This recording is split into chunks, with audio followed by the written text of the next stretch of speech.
Live തുടരുന്നു. Panoor bomb സ്ഫോടന കേസിൽ CPM-നെ പ്രതിരോധത്തിലാക്കി പോലീസിന്റെ റിമാൻഡ് റിപ്പോർട്ട്. പാനൂരിലെ ബോംബ് നിർമ്മാണം രാഷ്ട്രീയ എതിരാളികളെയും ലക്ഷ്യമിട്ടെന്നാണ് റിമാൻഡ് റിപ്പോർട്ടിൽ പറയുന്നത്. ബോംബ് നിർമ്മാണം മുഴുവൻ പ്രതികൾക്കും അറിയാമായിരുന്നുവെന്നും റിമാൻഡ് റിപ്പോർട്ടിലുണ്ട്. MS അനീഷ് കുമാർ ചേരുന്നു വിവരങ്ങളുമായി.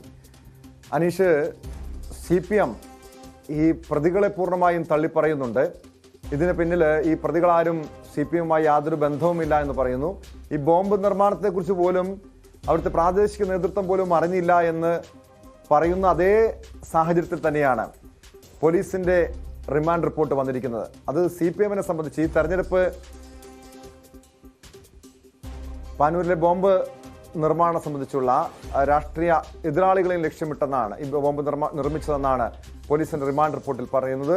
ബോംബ് നിർമ്മാണം മുഴുവൻ പ്രതികൾക്കും അറിയാമായിരുന്നുവെന്ന് റിമാൻഡ് റിപ്പോർട്ടിലുണ്ട്. നേരത്തെ CPM നേതൃത്വം, സംസ്ഥാന സെക്രട്ടറി അടക്കമുള്ളവർ പൂർണ്ണമായും ഈ സംഭവത്തെ തള്ളിപ്പറഞ്ഞിരുന്നു. പ്രതികളുമായി യാതൊരു ബന്ധവുമില്ല, ഈ ബോംബ് നിർമ്മാണത്തെക്കുറിച്ച് യാതൊരു അറിവുമില്ല എന്ന് പറയുന്നു. പക്ഷേ MLA-മാർ, അവിടുത്തെ സ്ഥലം MLA അടക്കം ഇവരുടെ സംസ്കാര ചടങ്ങിൽ പങ്കെടുത്തിരുന്നു. അതിനെയും പക്ഷേ പാർട്ടി നേതൃത്വം ന്യായീകരിക്കുന്ന സാഹചര്യമാണ് ഉണ്ടായത്. സാധാരണ ഏതൊരു മരണ വീടുകളിലും പാർട്ടി പ്രവർത്തകർ പോകും, പാർട്ടി നേതൃത്വം പോകും, MLA-മാർ പോകും, അത്രയുമേ നടന്നുള്ളൂ. അതിനപ്പുറം ഒരു രാഷ്ട്രീയമായിട്ടുള്ള യാതൊരു പിന്തുണയും ഇവർക്ക് നൽകിയിട്ടില്ല.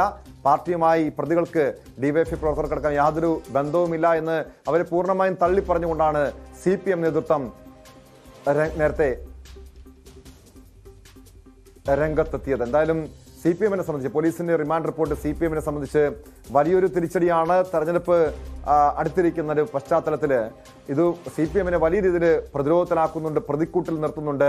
പാർട്ടി നേതൃത്വത്തിന്റെ അറിവ് ഈ സംഭവത്തിന് പിന്നിലുണ്ടായോ എന്ന കാര്യം കൂടി പോലീസ് പരിശോധിക്കേണ്ടതാണ്. എന്തായാലും ഈ ഒരു 10-ലധികം പേർക്ക് ഇതിൽ പങ്കുണ്ട്. ഈ ബോംബ് നിർമ്മാണത്തെക്കുറിച്ച് അവർ അറിഞ്ഞിരുന്നു എന്ന് പറയുമ്പോൾ ആരാണ് ഈ ബോംബ് നിർമ്മാണത്തിന് ഇവർക്ക് നിർദ്ദേശം നൽകിയത്? ഇതിന് പിന്നിൽ ഗൂഢാലോചനയുണ്ടോ? പാർട്ടി നേതൃത്വത്തിന് പങ്കുണ്ടോ? തുടങ്ങിയ കാര്യങ്ങളും പോലീസ് പരിശോധിക്കുന്നതാണ്. അതായത് ഇടതുപക്ഷ സർക്കാർ ഭരിക്കുന്ന, അതായത് സർക്കാരിന്റെ കീഴിലുള്ള ആഭ്യന്തര വകുപ്പ്, അതിന്റെ പോലീസാണ് ഇത്തരമൊരു റിമാൻഡ് റിപ്പോർട്ട് പറയുന്നത്. സ്വാഭാവികമായും അത് സർക്കാരിനെ, ഇടതുപക്ഷത്തെ, CPM-നെയൊക്കെ അത് വലിയ രീതിയിൽ പ്രതിരോധത്തിലാക്കുന്നുണ്ട്, സംശയനിഴലിലാക്കുന്നുണ്ട് എന്ന കാര്യം തുറന്നു പറയേണ്ടി വരും.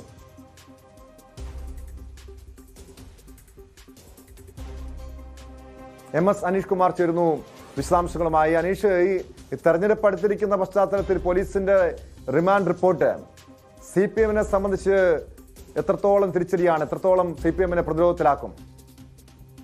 ടോമി, കേസുമായി ബന്ധപ്പെട്ട് ഒരു തരത്തിലുമുള്ള രാഷ്ട്രീയമായ ബന്ധം കേസിലില്ല.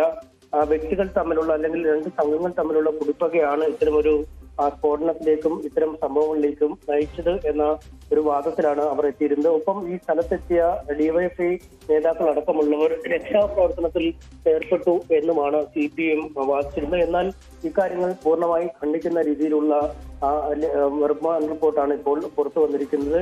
ഈ മരണത്തിനിടയൊക്കെ, CPM പ്രവർത്തകന്റെ മരണത്തിനിടയൊക്കെ ബോംബ് നിർമ്മാണം രാഷ്ട്രീയ എതിരാളികളെ ലക്ഷ്യമിട്ട് ആണ് ഉള്ളത്, അല്ലെങ്കിൽ രാഷ്ട്രീയ പ്രതിയോഗികളെ വകവരുത്തുക എന്ന ലക്ഷ്യം വെച്ചുള്ളതാണ് എന്നാണ് ആ റിപ്പോർട്ടിൽ പറയുന്നത്. ഒപ്പം ഈ അറസ്റ്റിലായ ആളുകളിൽ ആർക്കും ഈ നേരിട്ട് ബോംബ് നിർമ്മാണത്തിൽ പങ്കില്ല എന്നും CPM പറഞ്ഞിരുന്നു. എന്നാൽ ഈ അറസ്റ്റിലായ എല്ലാവർക്കും തന്നെ ബോംബ് നിർമ്മിച്ചതിനെ കുറിച്ച് കൃത്യമായി അറിയാമായിരുന്നു എന്നാണ് പറയുന്നത്. ഒപ്പം ഈ സ്ഥലത്ത് ഈ ബോംബ് സ്ഫോടനത്തിന് ശേഷം പെട്ടെന്നെത്തിയ പ്രവർത്തകർ ഈ ബോംബുമായി ബന്ധപ്പെട്ട തെളിവുകൾ നശിപ്പിക്കുന്നതിനുള്ള ശ്രമം നടത്തി എന്നും റിമാൻഡ് റിപ്പോർട്ടിൽ പറയുന്നു. ഒപ്പം DYFI കുന്നോട്ടുപറമ്പ് യൂണിറ്റ് സെക്രട്ടറിയായ ഷിജാൻ എന്നയാളാണ് ഈ ബോംബ് നിർമ്മാണത്തിന്റെ മുഖ്യ സൂത്രധാരൻ എന്നാണ് റിമാൻഡ് റിപ്പോർട്ട് വ്യക്തമാക്കുന്നത്. എന്തായാലും CPM-ന് വലിയ തിരിച്ചടിയാണ്. കാരണം ഈ സംഭവവുമായി ബന്ധപ്പെട്ട് ഇതുവരെ രാഷ്ട്രീയമായ ഒരു പങ്കും ഇല്ല എന്നാണ് CPM വാദിച്ചിരുന്നത്. എന്നാൽ DYFI യൂണിറ്റ് സെക്രട്ടറി തന്നെ കേസിന്റെ മുഖ്യ ആസൂത്രകനായി വരുമ്പോൾ അതിന്റെ ഉത്തരവാദിത്തത്തിൽ നിന്ന് പൂർണ്ണമായും CPM-ന് ഒഴിവാവാൻ പറ്റാത്ത ഒരു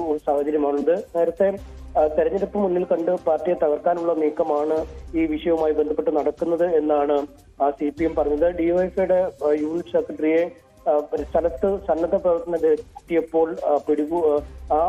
എത്തിയപ്പോൾ അത് തെറ്റിദ്ധരിക്കപ്പെട്ട് പിടികൂടുകയായിരുന്നു. ഒപ്പം ഈ നാട്ടുകാർ ഈ സംഭവ സ്ഥലത്ത് ഓടിക്കൂടിയപ്പോൾ അതിന്റെ